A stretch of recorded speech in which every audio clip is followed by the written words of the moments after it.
Olá a todos, sejam bem-vindos e bem-vindas a mais um Papo com o Psicólogo, comigo, Valdemir Simão.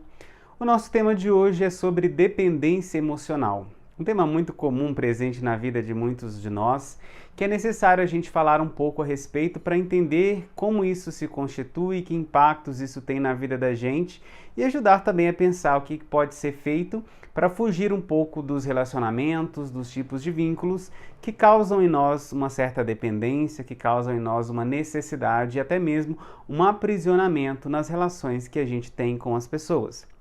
É importante pensar, de primeiro momento, que nós, seres humanos, somos seres relacionais. A gente constitui a nossa essência, a nossa natureza enquanto seres humanos a partir das relações que a gente estabelece com as pessoas.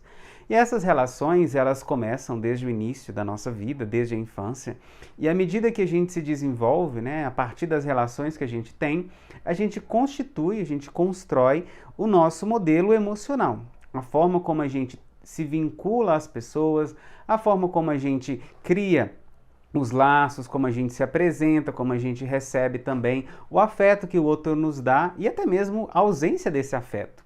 Então, muitas vezes, durante o nosso desenvolvimento na infância, a gente passa por momentos em que algumas marcas ficam gravadas em nós, como sentimentos de abandono, sentimentos de que não somos amados e também as formas como as pessoas que convivem conosco relacionam com a gente e isso vai constituindo um certo esquema, um certo modelo da gente ter os nossos vínculos sociais, da gente manifestar essa dimensão emocional, relacional que faz parte da vida humana. E essas experiências, elas podem acabar deixando marcas de tal forma que nos acompanham o restante da vida e nos eventos futuros, nos relacionamentos futuros que a gente tem, a gente acaba repetindo alguns tipos de comportamento, repetindo alguns tipos de questões emocionais mal resolvidas. E isso pode permanecer dentro do próprio contexto familiar, nas relações que a gente tem com os pais, com os irmãos, filhos, cônjuges, mas também a partir das amizades que a gente constrói com as pessoas, com os relacionamentos afetivos, um namoro, um casamento, também nas relações de trabalho e assim por diante. Todas essas relações em que a gente tem um vínculo com alguém pode se repetir algumas características das nossas emoções que de alguma forma podem ser chamadas também de dependência emocional. Então o que é de fato a dependência emocional? É uma dificuldade que a gente tem de às vezes ter autonomia das nossas próprias emoções, a gente se sentir livre, a gente se sentir dono das emoções. Mas o que é isso? O que é ter autonomia das emoções? O que é, como é no dia a dia essa circunstância em que a gente talvez tenha dependência emocional? Então, esses tipos de comportamentos presentes na dependência emocional, elas são muito marcadas por uma carência afetiva.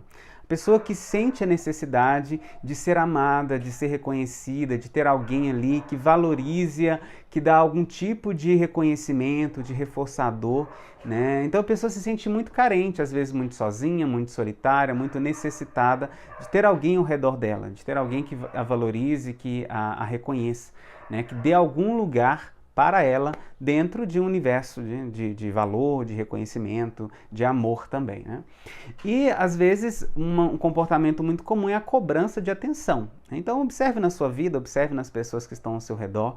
Muitas vezes a gente cobra a atenção das pessoas, a gente manda uma mensagem, quer que a pessoa responda rápido, a gente espera que as pessoas reconheçam as coisas que a gente faz, que valorizem, que elogiem, que estejam presentes no dia do aniversário, que liguem, que mandem mensagem, que publiquem nas redes sociais. A gente espera que as pessoas se lembrem da gente o tempo inteiro, que converse todo dia, que mande bom dia, boa tarde, boa noite.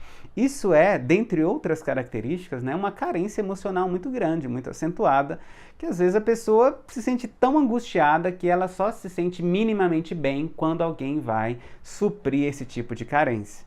Mas a carência emocional, às vezes, ela é tão gigantesca, às vezes a ferida no psicológico da pessoa, é tão grande que nada que as outras pessoas fazem dão conta de tampar esse buraco ou saciar a fome da carência emocional de uma pessoa. E isso também se mostra nas relações que a gente tem ao longo da vida, Quando a gente é muito ciumento, quando a gente é muito possessivo, a gente tem ciúme das pessoas, a gente não gosta de ver os amigos conversando ou fazendo laços, fazendo amizade com outras pessoas, a gente não gosta de ver os pais dando atenção para um outro filho, a gente não gosta de ver o cônjuge, né, o namorado ou namorada, conversando com outra pessoa, não pode curtir, não pode comentar, não pode nada. Né? A pessoa acredita que toda a atenção, né, daquela pessoa de quem ela demanda, né, essa atenção tem que estar voltada 100% para ela.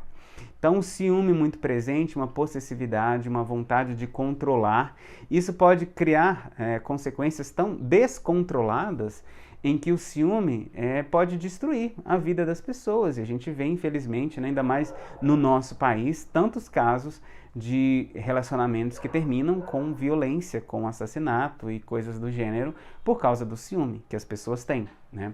E tudo isso está dentro de um entorno de uma insegurança emocional muito grande que, por pior que seja o vínculo, por pior que seja o relacionamento que a pessoa tem, ela se sente tão insegura que ela tem medo de perder.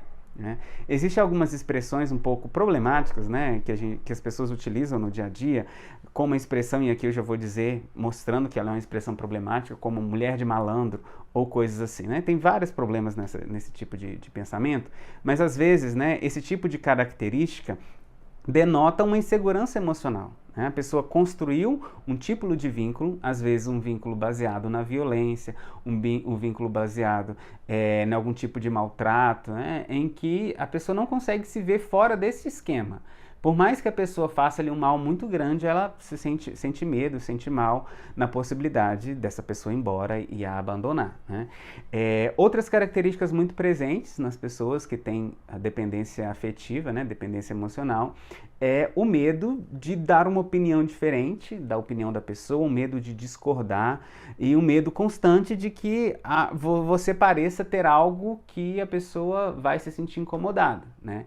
Então, é uma vontade muito intensa de agradar a pessoa o tempo inteiro. A pessoa pode estar 100% errada, mas o dependente emocional fica ali, né? Não, tem que agradar a pessoa, e quando a pessoa faz coisas ruins, justifica tudo. Ah, porque não estava bem, aconteceu alguma coisa, porque ele é assim. Então, tudo entra num discurso, numa lógica de que tem que desabonar a responsabilidade do outro para que mantenha-se a relação. Então, o mal pode estar chegando de uma forma muito intensa, mas a pessoa não enxerga, não percebe o que está acontecendo. E também um outro comportamento presente é uma ansiedade, um mal-estar muito grande na perspectiva de perder a pessoa, ou quando a pessoa viaja, a pessoa não está presente, né, sai para o trabalho, vai viver a sua vida, e a pessoa que tem a dependência emocional fica muito ansiosa, fica preocupada, o que está fazendo, onde será que está, será que vai voltar? Né? Isso pode ampliar, dentre outros cenários, a ansiedade que a pessoa pode já ter, né, consigo mesmo. Né? Uma outra característica muito péssima, né, que a gente acabou dizendo também, é a manutenção de vínculos negativos. E esses vínculos negativos, né, às vezes eles se sustentam da seguinte forma: tem uma pessoa que é emocionalmente dependente e pode ter uma outra pessoa que se aproveita disso. Né, que se aproveita dessa vontade da pessoa agradar, de receber, né, às vezes as migalhas da atenção e do cuidado da outra pessoa. Isso pode se configurar com violência psicológica, violência física, né, abusos dos mais diversos, violência até econômica, né, a pessoa que se aproveita financeiramente do outro, né, porque o outro não consegue ficar livre daquele laço, não consegue viver sem aquilo.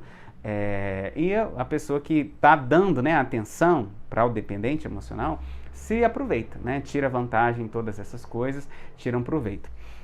E uma das piores consequências da dependência emocional é a incapacidade do dependente emocional se desenvolver, criar autonomia, né, que é o ponto que eu estava dizendo quando a gente caracterizou a dependência emocional. É a incapacidade de, né, ter autonomia nas suas próprias emoções. Né? Então, quando você consegue desenvolver uma certa inteligência emocional, uma independência emocional, né? Você é mais autônomo, você consegue limitar um pouco o tipo de vínculo que você tem, o tipo de demanda que você cria com as pessoas, né? O tanto de atenção que você espera que alguém te dê, e consegue entender que as outras pessoas não estão né? A vida delas não é orientada à nossa vida, a pessoa não tem que estar à disposição da gente o tempo inteiro, né? É importante desenvolver esse tipo de característica, né? De entendimento de que a vida do outro é a vida do outro. O outro pode não estar disposto, o outro pode não querer, o outro pode não poder, pode não ter nem condições de dar para a gente a atenção que a gente quer, né?